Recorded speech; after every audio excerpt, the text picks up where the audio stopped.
이스라엘이 모든 소유를 이끌고 떠나 브엘세바에 이르러 그의 아버지 이삭의 하나님께 희생 제사를 드리니, 그 밤에 하나님이 이상 중에 이스라엘에게 나타나 이르시되, 야곱아, 야곱아, 내가 여기 있나이다. 나는 하나님이라. 네 아버지의 하나님이니 애굽으로 내려가기를 두려워하지 말라. 내가 거기서 너로 큰 민족을 이루게 하리라. 내가 너와 함께 애굽으로 내려가겠고 반드시 너를 인도하여 다시 올라올 것이며 요셉이 그의 손으로 내 눈을 감기리라. 야곱이 브엘세바에서 떠날새 이스라엘의 아들들이 바로가 그를 태우려고 보낸 수레에 자기들의 아버지 야곱과 자기들의 처자들을 태우고 그들의 가축과 가나안 땅에서 얻은 재물을 이끌었으며 야곱과 그의 자손들이 다 함께 애굽으로 갔더라. 이와 같이 야곱이 그 아들들과 손자들과 딸들과 손녀들 곧 그의 모든 자손을 데리고 애굽으로 갔더라. 애굽으로 내려간 이스라엘 가족의 이름은 이러하니라. 야곱과 그의 아들들 곧 야곱의 맏아들 르우벤과 르우벤의 아들 하녹과 발루와 헤스론과 갈미요. 시므온의 아들은 여무엘과 야민과 오핫과 야긴과 스할과 가나안 여인의 아들 사울이요. 레위의 아들은 게르손과 그핫과 므라리요. 유다의 아들 곧 엘과 오난과 셀라와 베레스와 세라니. 엘과 오난은 가나안 땅에서 죽었고 베레스의 아들은 헤스론과 하물이요. 이사갈의 아들은 돌라와 부아와 욥과 시므론이요. 스불론의 아들은 세렛과 엘론과 얄르엘이니 이들은 레아가 밧다나람에서 야곱에게 난 자손들이라. 그 딸 디나를 합하여 남자와 여자가 33명이며 가세의 아들은 시비온과 학기와 순이와 에스본과 에리와 아로디와 아렐리요. 아셀의 아들은 임나와 이스와와 이스위와 브리아와 그들의 누이 세라며 또 브리아의 아들은 헤벨과 말기엘이니 이들은 라반이 그의 딸 레아에게 준 실바가 야곱에게 낳은 자손들이니 모두 16명이라. 야곱의 아내 라헬의 아들 곧 요셉과 베냐민이요. 애굽 땅에서 온의 제사장 보디베라의 딸 아스낫이 요셉에게 낳은 므낫세와 에브라임이요.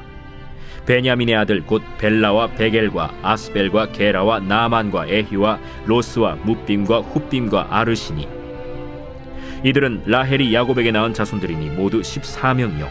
단의 아들 후심이요. 납달리의 아들 곧 야스엘과 구니와 예셀과 실렘이라. 이들은 라반이 그의 딸 라헬에게 준 빌하가 야곱에게 낳은 자손들이니 모두 7명이라. 야곱과 함께 애굽에 들어간 자는 야곱의 며느리들 외에 66명이니 이는 다 야곱의 몸에서 태어난 자이며 애굽에서 요셉이 낳은 아들은 2명이니 야곱의 집 사람으로 애굽에 이른 자가 모두 70명이었더라. 사랑하는 다음 가족 여러분, 오늘 5월 23일 토요일 아침입니다. 아침 저녁으로 날씨가 굉장히 많이 쌀쌀해졌는데요. 옷도 따뜻하게 입으시고 그리고 건강 잘 챙기시면서 하루 지내시기를 바라겠습니다. 오늘 함께 우리가 묵상할 말씀은 창세기 46장 1절부터 27절까지 말씀입니다. 이집트로 가기로 결정한 야곱과 그 가족들이 브엘세바를 거쳐서 이집트를 향하는 그 내용이 기록이 되어 있습니다. 이스라엘이 모든 소유를 이끌고 떠나 브엘세바에 이르러 이렇게 기록을 하고 있습니다. 여기서 이제 하나님께 희생 제사를 드리게 되는데요. 브엘세바는 자신의 아버지 그리고 자신의 할아버지가 사셨던 동네이기도 하고, 그리고 이스라엘의 지도에서는 이집트로 가기 직전에 있는 가장 마지막 도시, 가장 남단에 있는 그런 도시이기도 합니다. 이곳에서 하나님 앞에 희생 제사를 드리게 됩니다. 아마 자신의 길을 인도하시는 하나님, 그리고 주께서 인도해 주시기를 바라는 마음으로 이 예배를 드리고 있을 것 같습니다. 이곳에 2절 말씀에 보면 하나님이 이상 중에 이스라엘에게 나타나십니다. 이름을 부르시고요. 하나님이 3절에 보시면 나는 하나님이라 내 아버지의 하나님이니 애굽으로 내려가기를 두려워하지 말라. 내가 거기서 너로 큰 민족을 이루게 하리라. 그리고 4절에 보시면 내가 너와 함께 애굽으로 내려가겠고 반드시 너를 인도하여 다시 올라올 것이며 요셉이 그의 손으로 내 눈을 감기리라 하셨더라. 이렇게 기록합니다. 오늘 본문은 이 야곱이 지금 그의 모든 식솔들과 함께 이집트로 내려가는 그 길에 대한 하나님의 정당성 확보라고 할까요? 하나님의 격려 그리고 하나님의 보호하심, 이것이 하나님의 뜻이라고 하는 것을 확신시켜 주시는 그 내용을 담고 있습니다. 이 여행은 내가 함께하는 여행이야. 이 여행은 내가 아브라함에게 했던 그 약속이 성취되는 여행이야 라고 하나님께서 말씀해 주시고 계신 거죠. 이런 본문을 보게 되면 하나님이 나에게도 나타나셔서 이렇게 말씀해 주시면 좋겠다라고 우리가 생각하기 쉬운데, 이 예배를 하면서 아마 야곱은 자신의 아버지인 이삭에게서 전해들은 하나님께서 아브라함에게 주셨던 그 언약을 기억했을 것입니다. 하나님께서 할아버지에게 말씀하셔서 우리가 400년 동안 이집트에 객이 되어서 머물다가 다시 돌아올 거라고. 여러분, 이 말씀이 하나님께서 주권적으로 나타나셔서 말씀하실 수 있는 분입니다. 그런데 동시에 하나님은 하나님의 약속을 묵상하는 자들에게 지금 내가 가는 이 길이 하나님께서 나의 할아버지에게 하셨던 그 약속이 성취되는 길일 수 있겠구나라고 하는 확신을 또한 말씀으로 갖게 되는 것이죠. 하나님께서 오늘날에도 꿈이나 음성으로 하나님의 주권적으로 역사하실 수 있습니다. 그러나 하나님의 말씀을 아는 자들, 하나님의 말씀을 묵상하는 자들, 하나님의 말씀을 사랑하는 자들을 통해서 하나님께서 그들의 말씀을 묵상할 때, 말씀을 연구할 때 그 말씀이 나에게 어떤 의미가 있는지를 하나님 앞에 물을 때 그 말씀을 통해서 나에게 도하나 라고 하는 그 음성으로 들려지게 되는 것이죠. 그래서 이 말씀을 우리가 바라보면서 나에게도 기적과 같은 일이 일어나면 좋겠어 라는 기대보다는 하나님께서 우리에게 주셨던 그 언약의 말씀을 다시 한번 묵상하고 붙들고 기억하고 그 말씀 속에서 하나님께서 오늘 나에게 주시는 그 음성이 무엇일까, 그분의 인도하심은 무엇일까를 여러분 돌아보는, 말씀 안에 성숙해가는 그런 하루의 삶이 될 수 있기를 바랍니다. 자, 5절부터 7절까지 말씀 보시면요, 7절입니다. 이와 같이 야곱이 그 아들들과 손자들과 딸들과 손녀들 곧 그의 모든 자손을 데리고 애굽으로 갔더라. 이렇게 기록합니다. 애굽으로 갑니다.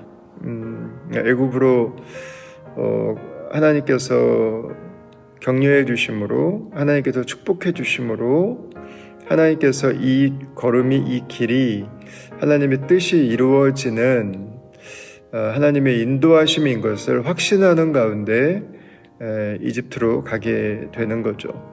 여러분, 이집트로 가지만 다 똑같이 그 걸음이 주님의 기뻐하심은 아닙니다. 아브라함은 똑같이 가뭄이 들었을 때 이집트를 갔습니다. 근데 그때 하나님께 묻지 않고 갔습니다. 그리고 그곳에서 거짓말을 하기도 하고 아내가 파라오에게 뺏기는 위기를 겪기도 하고 천만다행으로 하나님의 개입하심으로 사라를 다시 구하고 약속의 땅으로 돌아올 수 있었던 기억이 있습니다. 그런 걸 생각하면 똑같은 길이지만, 똑같은 일이지만 어떤 사람에게는 하나님의 인도하심이 될 수 있고 어떤 사람에게는 위기와 시험으로 가는 길이 될 수 있다고 하는 것을 우리가 기억할 필요가 있죠.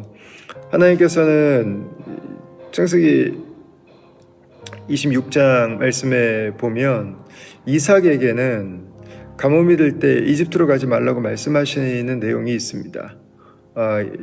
이삭도 가서 또 똑같은 어려움을 겪게 될까봐 하나님께서 가지 말라고 그렇게 말씀을 하시죠.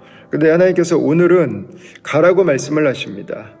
하나님께서 주의 말씀을 붙들고 하나님의 인도하심을 구하고 하나님을 예배하고 하나님의 말씀이 성취되는 그곳에 내가 있기를 원하는 그 마음으로 한 걸음 한 걸음 순종해 나아가는 주의 백성에게는 이집트로 가라고 하는 그 말씀을 확신 속에 해주시고요.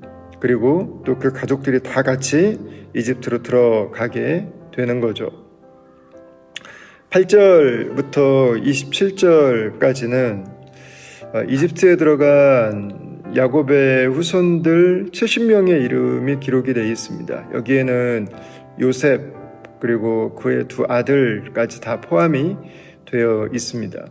참 다양한 사람들이 이 이집트로 들어갔습니다. 어떤 사람들은 말씀을 받았고요. 어떤 사람들은 제대로 알지 못하고 들어갔습니다. 어떤 사람들은 막연히 그랬대라고 하는 이야기를 들으면서 들어갔던 사람들도 있습니다. 어떤 사람들은 이미 그 말씀의 성취를 위해서 이집트에 들어가 있는 사람들도 있었습니다. 어떤 사람들은 이 과정을 겪어오면서 하나님의 길을 엉망으로 만들고 사고를 치고 혼란스럽게 하는 그런 사람들도 있었습니다. 놀라운 것은 그들이 다 약속의 땅으로 들어갔다고 하는 것입니다. 이것이 저는 좋은 공동체 안에 속해 있는 축복인 것 같아요. 우리가 어떤 공동체 안에 속해 있느냐에 따라서 그것이 도적대가 될 수도 있고 그것이 하나님의 약속을 그르치는 사람들이 될 수도 있고, 그러나 어떤 공동체는 이렇게 나는 제대로 잘 알지 못했는데 나는 오히려 하나님의 말씀에 더 거추장스러운 삶을 살았던 것 같은데 하나님께서 그 가족들을, 그 사람들을, 그 지도자들을 통해서 하나님의 일들을 이루어가게 하시고 하나님의 역사에 동참할 수 있도록 해주신 것이죠. 하나님은 그의 말씀을 이루어 가십니다. 하나님은 그의 약속을 성취해 가십니다. 그리고 이제 이 70명이 나중에 200만이나 되는 엄청난 수로 번성해서 다시 약속의 땅으로 들어오는 그런 하나님의 언약의 마중물과 같은 백성들, 하나님 나라를 위해서 하나님께서 예비하신 첫 번째 열매와 같은 사람들로 이 70명을 사용하시는 것을 보게 되죠. 저와 여러분들의 오늘 하루의 삶이, 그리고 저와 여러분들이 함께 세우고 함께 속해서 섬겨가는 이 공동체가 이 도시 안에, 이 세대 속에 어떤 의미를 갖는지 우리는 다 알지 못합니다. 그러나 이 모든 시간들을 통해서 하나님의 뜻이 이루어지는, 하나님의 언약이 성취되는 이 도시와 열방이 주께로 나오는 주님의 손길이 되고 하나님의 은혜의 마중물이 되고 역사를 함께 세워가는 하나님의 히스토리 메이커들이 되어서 주의 이름을 온전히 높여드리고 주의 나라가 임했음을 선포하고, 그리고 주님께서 영광 받으시도록 우리를 그분 앞에 기쁨과 즐거움으로 올려드리는 우리 다음 가족들이 다 될 수 있기를 우리 주님의 이름으로 축원합니다. 기도하겠습니다. 하나님, 오늘 하루도 우리의 삶이 주의 말씀 안에 있음을 믿습니다. 그리고 주의 말씀 안에 있기를 원합니다. 나만이 아니라 우리 가족들이, 우리 공동체가 함께 주님께서 인도하시는 그 길로 나아가길 원합니다. 하나님의 역사가 이루어지는 곳, 하나님의 말씀이 성취되는 곳에 하나님 우리 다음 공동체가 있고 다음 가족들이 있기를 원합니다. 하나님, 방해꾼들이 아니라, 하나님을 혼란스럽게 하는 자들이 아니라 하나님의 말씀에 하나님 수종드는 자들이 되게 하여 주시고, 가장 앞에서 하나님 가장 큰 어려움을 당하지만 하나님의 말씀이 이루어지는 가장 깊은 곳에 나아가 하나님의 말씀을 수종드는 하나님의 나라를 위해 우리의 삶을 기쁨으로 내어드리는 하나님 그런 귀하고 복된 하나님의 자녀들 주의 종들 되게 하여 주시옵소서. 이 추위 가운데 하나님 건강 지켜주시고 하나님께서 수술과 또 하나님 회복의 과정들 속에 하나님의 도우심과 은혜로 하나님 완전한 하나님 온전한 회복의 역사를 허락해 주시기를 간절히 원하옵고 예수님 이름으로 기도합니다. 아멘. 네, 사랑하는 다음 가족 여러분, 오늘 말씀이 오늘 하루 우리에게 주시는 소망이 되어서 오늘 하루를 넉넉히 주 안에 있는 즐거움으로 살아가는 저와 여러분들이 될 수 있기를 우리 주의 이름으로 축원합니다.